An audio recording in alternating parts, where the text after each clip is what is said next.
locus, however we say this word, problems. Basically, for these sort of ones that we're going to see, the idea is get rid of the parameters. So the P's and the Q's, or sometimes it's a T, but get rid of the parameter.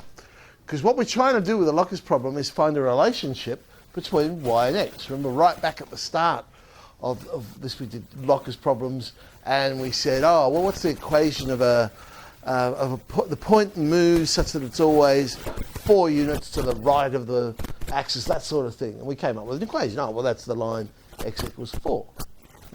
Same sort of idea, basically. So the question is always going to be for these ones, find the locus of a point. Now, it might be a midpoint.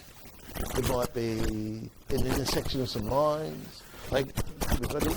So the first step is always going to be find the the coordinates of a particular point. So once we've got those coordinates, we're trying to come up with a relationship between the x and the y value. Get rid of the parameters. So we want to get rid of the p's and the q's or any other parameter that might happen to be there. Now I reckon there's 3 cases basically. Once we've found our point, if we're lucky, it's the first case, and we'll notice when we look at either the x or the y value, there's already no parameter there. Ah, brilliant, my job is done. So if I did all my working out and end up with something like this, for the x value we end up with p plus q, and the y value we end up with -3. Well, then I know my locus is y equals -3. Because it doesn't matter what p and q is, I'm always going to get y is -3. So therefore the point must be moving on the line y equals -3. That's the locus. So that's the easiest type. That's the one we hope, yeah, you beaut, there's no work to do really. Bang, the answer's there. Second type is when I think, well, there's an obvious relationship between the x and the y values, and it usually means there's only one parameter we're dealing with. So something like this, I might have ended up with 6t for the x value, t squared plus 1 for the y value. And it's basically a rearrangement. So I'll get x and make the parameter the subject. I mean, I could have done it with y as well, but that's a bit messier because of the square. And then I just substitute it into the other one. So y equals t squared plus 1, get rid of the parameter, substitute in the x on 6, and there's my locus. Y equals x squared on 36 plus 1. Then we get the fun ones, where when you look at it, there's not an obvious relationship between the two, and we usually need some other relationship between the parameters. Classic one is the focal chord question, where you know p times q is -1. So usually somewhere else in the question, you've worked out some relationship, or they've given you some other piece of information that will allow you to get a relationship between the parameters.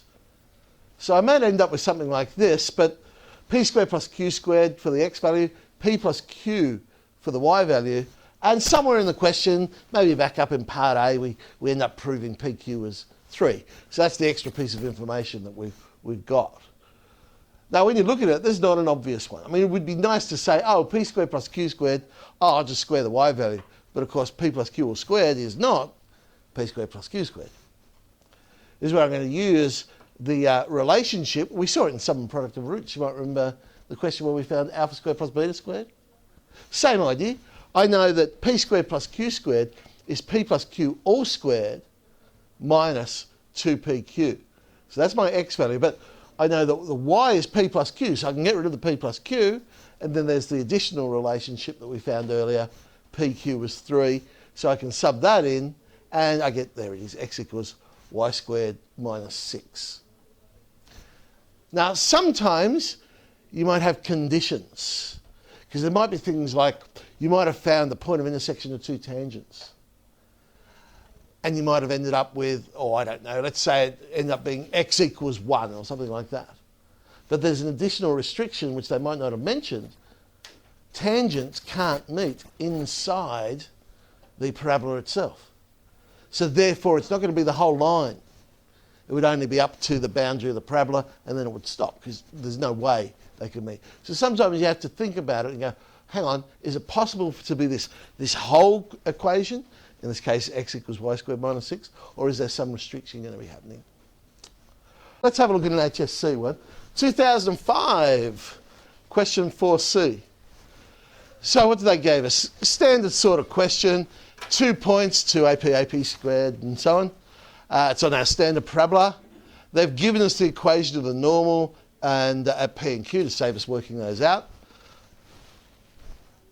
Now, the first part of the question was to show that the normals intersect at that point. I'm not going to bother doing that for the sake of this example. But so we'd end up when we get those particular coordinates.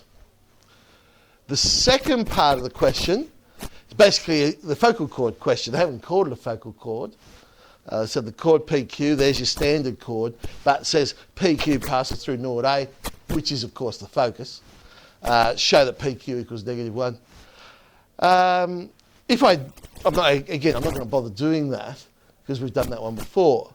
But for this question, I would do it the easy way rather than the long way. Now, which is which? Yeah, the easy way would be, oh, well, we know naught A is on this chord, sub it in, and we get PQ equals -1. The long way, of course, is to equate the slope. You know the slope of PQ, and you could find the slope of PS, and say, oh, well, because it's a focal chord, these slopes are equal, and you get PQ equals -1.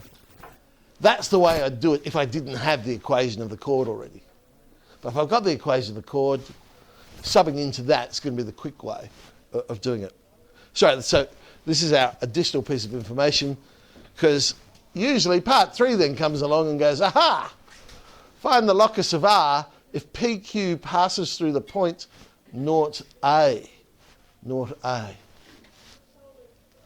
All right, remember we had X equals minus APQ, P plus Q.